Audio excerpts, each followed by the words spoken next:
तिकडे मुंबईत ठाकरे बंधूंचे कौटुंबिक आणि राजकीय मनोमिलन झाले आणि इकडे पुण्यात पवार भावा बहिणींच्या मनोमिलनाची चर्चा जोरात सुरू झाली।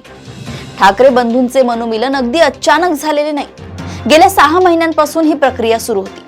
खरे तर तशी चर्चा पवार कुटुंबियांसंदर्भातही सुरू होती, परंतु प्रत्यक्षात या कुटुंबातील कोणताही प्रमुख सदस्य यावर उघडपणे बोलत नव्हता। परंतु दोन्ही राष्ट्रवादी एकत्र येतील ही शक्यता कायम वर्तवली जात होती। गेल्या काही दिवसात या प्रक्रियेने थोडा वेग घेतल्याचं दिसतंय। काही दिवसांपूर्वी अजित पवार गटाच्या 2 बड्या नेत्यांनी दिल्लीत अमित शहांची भेट घेतली होती। त्या भेटीत बरेच काही घडल्याचं बोललं जातंय। पुणे आणि पिंपरी चिंचवड महापालिकेत भाजप अजित पवारांना सोबत घेणार नाही हे आधीपासूनच स्पष्ट करण्यात आले। त्यामुळे अजित पवारांनी आपल्या सोबत कुणाला घ्यावे याचा निर्णय घेण्यास ते मोकळे होते। भाजप सोबत टक्कर द्यायची असेल तर राष्ट्रवादीची ताकद एकत्रित असणे गरजेचे आहे हे ओळखून अजित पवारांनी शरद पवार यांच्या पक्षाकडे योग्य संदेश पोहोचवले।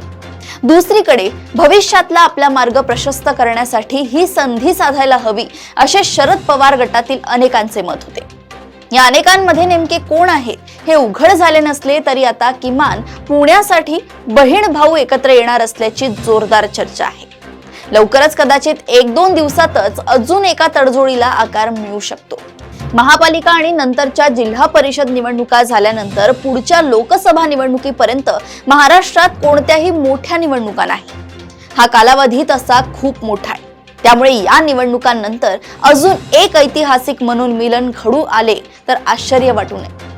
अशाच घडामोडी व अपडेट सोबत पुन्हा भेटूया देशोन्नती संपादकीयमध्ये। बघत रहा देशोन्नती। नमस्कार।